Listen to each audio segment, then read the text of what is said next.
नमस्कार दोस्तों, आप सभी का स्वागत करते हैं हमारे चैनल पश्चिम बंगाल न्यूज की ओर से। देर न करते हुए चलिए जानते हैं पश्चिम बंगाल की ताज़ा खबरें। अगर आपने अभी तक हमारा चैनल को सब्सक्राइब नहीं किया है तो जल्दी से सब्सक्राइब और वीडियो को लाइक करें ताकि हमारी सारी खबरें सबसे पहले आप तक पहुंच सकें। और वीडियो को कहां से देख रहे हैं कमेंट में जरूर बताएं। बंगाल सरकार को पसंद नहीं ममता बनर्जी की किताब, मंत्री ने पुस्तकालयों से हटाने को कहा। बंगाल में सत्ता परिवर्तन के साथ ही भाजपा सरकार ने ममता बनर्जी की पुस्तकों को सभी पुस्तकालयों से हटाने के लिए फरमान तैयार कर लिया है। राज्य के लोक शिक्षा एवं पुस्तकालय मंत्री गौरीशंकर घोष विभाग का प्रभार संभालते ही इसका ऐलान कर दिया है। गौरीशंकर घोष ने एक बांग्ला समाचार चैनल से बात करते हुए कहा कि बंगाल की संस्कृति को पुनर्जीवित करने और स्वर्णिम बंगाल का निर्माण करने के लिए ममता बनर्जी द्वारा लिखित पुस्तकों को रद्द करना आवश्यक है। मंत्री ने आरोप लगाया कि ममता बनर्जी द्वारा लिखी गई किताबें पढ़ने से बंगाल की संस्कृति नष्ट हो गई है। गौरीशंकर ने कहा, बंगाल के लोगों ने देखा है कि ममता बनर्जी ने अपनी ही किताबें पढ़कर बंगाल का क्या हाल कर दिया है। टाटा मोटर्स को फिर बंगाल लाएंगे, शुभेंदु अधिकारी। मोदी को बताया परंपराओं के साथ विकास करने वाला पीएम। नरेंद्र मोदी की सरकार ने 12 साल पूरे होने के उपलक्ष्य में राज्य के विश्व बांग्ला कन्वेंशन सेंटर में प्रदर्शनी कार्यक्रम का आयोजन किया गया। शुक्रवार को कार्यक्रम को संबोधित करते हुए सीएम शुभेंदु अधिकारी ने कहा कि टाटा को हम फिर से बंगाल में लाएंगे, लेकिन उसके लिए उपयुक्त समय आने पर काम होगा।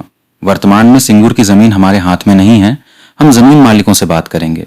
हमारे उद्योग मंत्री तापस राय इसके लिए कार्य शुरू कर दिया है। कई प्रपोजल आ चुके हैं।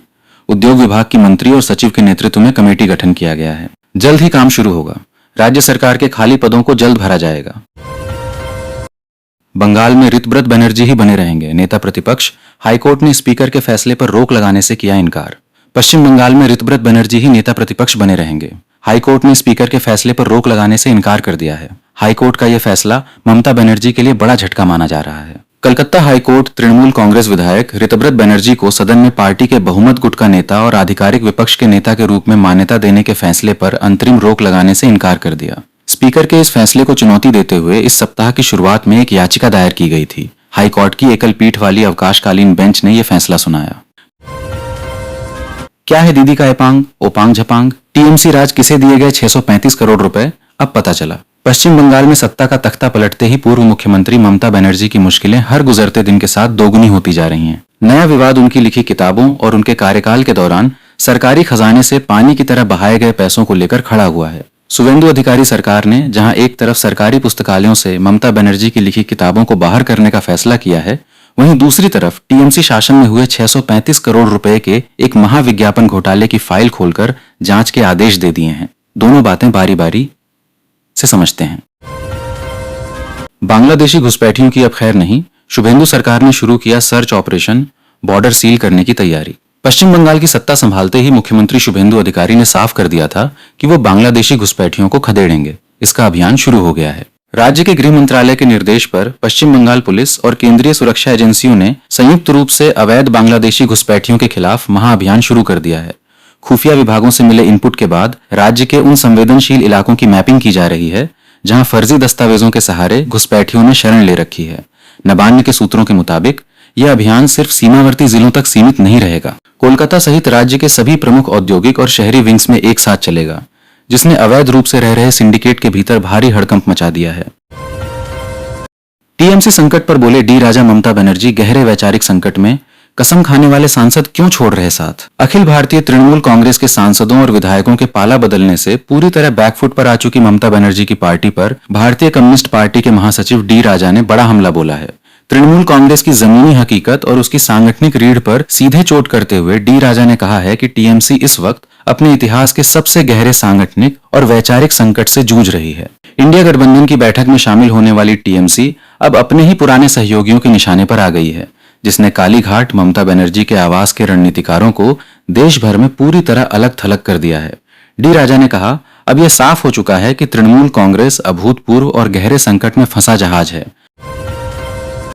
बंगाल को मिलने लगा डबल इंजन सरकार का फायदा, सीएम शुभेंदु ने बजट से पहले दिए बड़े संकेत। मुख्यमंत्री शुभेंदु अधिकारी ने शुक्रवार को दावा किया कि बंगाल में भाजपा सरकार बनने के महज 1 महीने के भीतर ही राज्य की जनता को डबल इंजन सरकार का वास्तविक फायदा मिलने लगा है। उन्होंने संकेत दिया कि आगामी 22 जून को पेश होने वाले नई भाजपा सरकार के पहले राज्य बजट में जनता के लिए कई बड़े और चौंकाने वाले फैसले देखने को मिलेंगे। शुक्रवार को कोलकाता के न्यू टाउन स्थित विश्व बांग्ला कन्वेंशन सेंटर में केंद्र सरकार के 12 वर्षों की उपलब्धियों पर आयोजित संवाददाता सम्मेलन के दौरान मुख्यमंत्री ने कहा कि अब राज्य और केंद्र दोनों जगह भाजपा सरकार होने के कारण विकास कार्यों को नई गति मिली है। अभिषेक बनर्जी के जवाब से सीआईडी संतुष्ट नहीं, फिर से किया तलब। लंबे इंतजार और कोर्ट की फटकार के बाद तृणमूल सांसद अभिषेक बनर्जी गुरुवार को सीआईडी के समक्ष पेश तो हुए, लेकिन कई जरूरी सवालों का उत्तर नहीं दिया। सीआईडी के जांचकर्ता अभिषेक बनर्जी से 5.5 घंटे की पूछताछ से संतुष्ट नहीं है, इसीलिए सीआईडी ने उन्हें 14 तारीख को दोपहर 12 बजे फिर से तलब किया है। सूत्रों से यह भी पता चला है कि इस मामले की जांच के लिए गठित सीआईडी टीम के कई अधिकारियों ने अभिषेक से घुमा फिराकर पूछताछ की, लेकिन अभिषेक ने जांच में पूरा सहयोग नहीं किया। हस्ताक्षर जालसाजी मामले में सीआईडी ने अभिषेक को 3 बार तलब किया था। अभिषेक पेश नहीं हुए। अंततः मामला कलकत्ता उच्च न्यायालय तक पहुंचा। क्या गजब दगाबाजी है भाई। जब तक दीदी जिंदा हैं साथ रहूंगा कहने वाले देव 72 घंटे में 19 बागी सांसदों की लिस्ट में शामिल। पश्चिम बंगाल की राजनीति में टीएमसी इन दिनों अपने ऐतिहासिक बदलाव के दौर से गुजर रही है। विधानसभा चुनाव के बाद पार्टी में बगावत का ऐसा दौर आया कि ताश के पत्तों की तरह ममता बनर्जी का किला ढह गया। इसी बीच सुबह आई एक खबर ने हर किसी के होश उड़ा दिए। तृणमूल कांग्रेस के सबसे चहेते चेहरों में से एक घाटल से सांसद दीपक अधिकारी यानी देव को लेकर एक ऐसी चिट्ठी सामने आई जिसने बंगाल की सियासत में हल्ला मचा दिया। जो देव अभी मात्र 3 दिन भी नहीं हुए जब कैमरे के सामने भावुक होकर कह रहे थे कि जब तक दीदी जिंदा हैं वो दीदी का साथ नहीं छोड़ेंगे, लेकिन उसी देव का बागी सांसदों के दस्तखत वाले पेपर में नाम देखकर पूरी पार्टी हक्का बक्का रह गई है।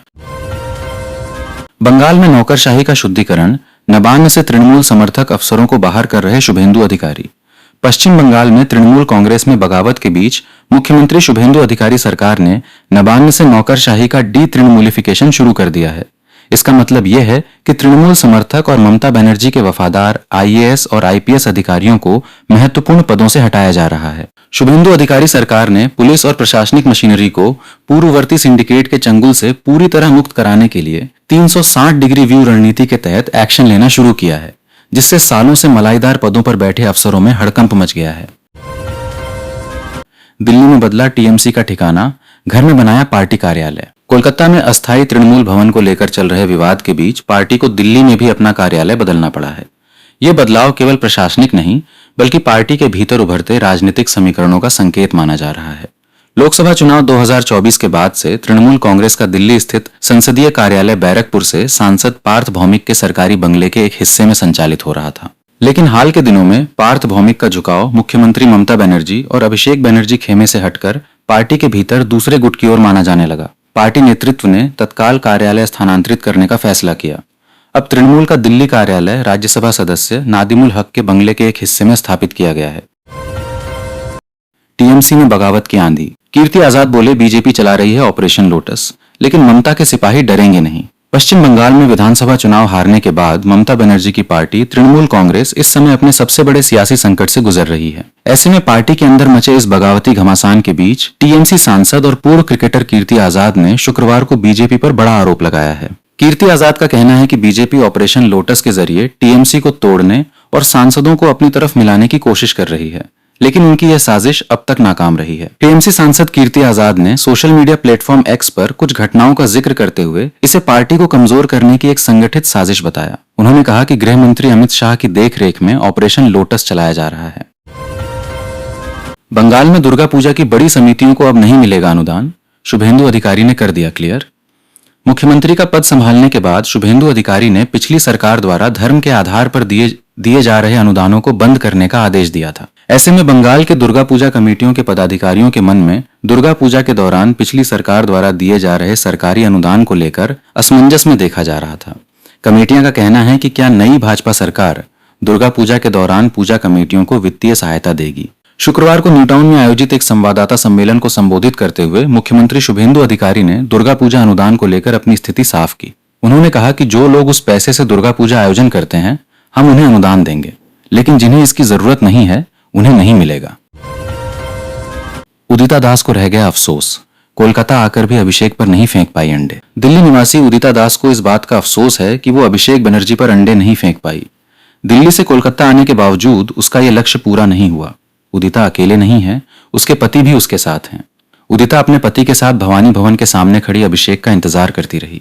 अचानक उसे पता चला कि अभिषेक निकल गए। हवाई अड्डे से कालीघाट और कालीघाट से भवानी भवन तक अभिषेक को हर जगह कड़ी सुरक्षा में रखा गया था। भवानी भवन के सामने भी किसी भी तरह की गड़बड़ी से बचने के लिए पुलिस ने सुरक्षा बल कई गुना बढ़ा दिया था। उदिता दास को इस बात का अफसोस है कि लंबे इंतजार के बाद भी वे अंडे नहीं फेंक पाईं। राज्यसभा चुनाव के बाद कितनी बढ़ गई बीजेपी की सीटें, एनडीए हुआ ताकतवर। राज्यसभा चुनाव के नतीजे आने से पहले ही एनडीए ने बम्पर बढ़त बना ली है। गठबंधन के 15 से ज्यादा उम्मीदवार निर्विरोध ही चुन लिए गए हैं। वहीं भाजपा को मध्य प्रदेश में भी तीनों सीटों पर जीत मिल गई है। इधर कांग्रेस अध्यक्ष मल्लिकार्जुन खड़गे समेत कई विपक्षी नेता भी निर्विरोध चुने गए। अन्य सीटों पर 18 जून को मतदान होना है। झारखंड की 2 सीटों पर जहां कड़ा मुकाबला होने की संभावना है तथा मिजोरम की 1 सीट पर चुनाव 18 जून को कराया जाएगा। 10 राज्यों की 24 राज्यसभा सीटों के चुनाव तथा महाराष्ट्र, ओडिशा और तमिलनाडु की एक सीट पर उपचुनाव के लिए नामांकन पत्रों की जांच गुरुवार को की गई। पार्थ चटर्जी के पुराने कमरे का हुआ शुद्धिकरण, मंत्री विशाल लामा ने पूजा कर संभाला कार्यभार। बंगाल के राज्य सचिवालय नवान्न में सत्ता परिवर्तन के साथ कई प्रतीकात्मक बदलाव भी देखने को मिल रहे हैं। कभी शिक्षक भर्ती घोटाले में गिरफ्तार होकर जेल जा चुके पूर्व मंत्री पार्थ चटर्जी का दफ्तर अब नवनियुक्त राज्य मंत्री विशाल लामा को आवंटित किया गया है। शुक्रवार को पहली बार अपने कमरे का निरीक्षण करने पहुंचे लामा को जब बताया गया कि इसी कक्ष में कभी पार्थ बैठते थे तो उन्होंने कमरे के शुद्धिकरण की आवश्यकता जताई। विशाल लामा ने गंगा जल छिड़कवाकर और विधिवत पूजा अर्चना कर अपने कार्यकाल की शुरुआत की। उन्होंने कहा कि किसी भी शुभ कार्य की शुरुआत पूजा से करना उनकी परंपरा रही है और विधायक बनने के बाद भी उन्होंने अपने कार्यालय में ऐसा ही किया था। नवान्न में ये अकेली घटना नहीं रही। बंगाल के सरकारी कार्यालयों में लगेंगे स्मार्ट प्रीपेड मीटर, अगस्त से नई गाइडलाइन लागू। पश्चिम बंगाल सरकार बिजली की बर्बादी रोकने के लिए प्रयासरत है। अब पश्चिम बंगाल राज्य विद्युत वितरण कंपनी लिमिटेड ने बिजली की बर्बादी को रोकने के लिए राज्य के सरकारी कार्यालयों में स्मार्ट प्रीपेड मीटर लगाने का काम शुरू कर दिया है। पुरानी पोस्टपेड प्रणाली से नई प्रीपेड प्रणाली में परिवर्तन के दौरान बिल जमा करने के साथ साथ अन्य मामलों में भी कई बदलाव होंगे। राज्य ने इस बदलाव के दौरान लंबित बिजली बिलों के भुगतान और नए मीटर को रिचार्ज करने की विधि के बारे में जानकारी दी है। इसके लिए राज्य वित्त विभाग द्वारा एक दिशा निर्देश जारी किया जा चुका है। ये नया नियम 1 अगस्त से पूरे राज्य में लागू होगा। घर बैठे मिनटों में बनाएं आयुष्मान कार्ड, 5 लाख तक का करा सकेंगे मुफ्त इलाज। गंभीर बीमारियों के इलाज में गरीब और मध्यम वर्गीय परिवारों की गाढ़ी कमाई पानी की तरह बह जाती है। आम जनता को इस भारी वित्तीय संकट और कर्ज के जाल से बचाने के लिए केंद्र सरकार की आयुष्मान भारत प्रधानमंत्री जन आरोग्य योजना दुनिया की सबसे बड़ी स्वास्थ्य बीमा योजना बनकर उभरी है। इस योजना के तहत प्रत्येक पात्र परिवार को प्रतिवर्ष 5 लाख रुपए तक के मुफ्त और कैशलेस इलाज की गारंटी मिलती है।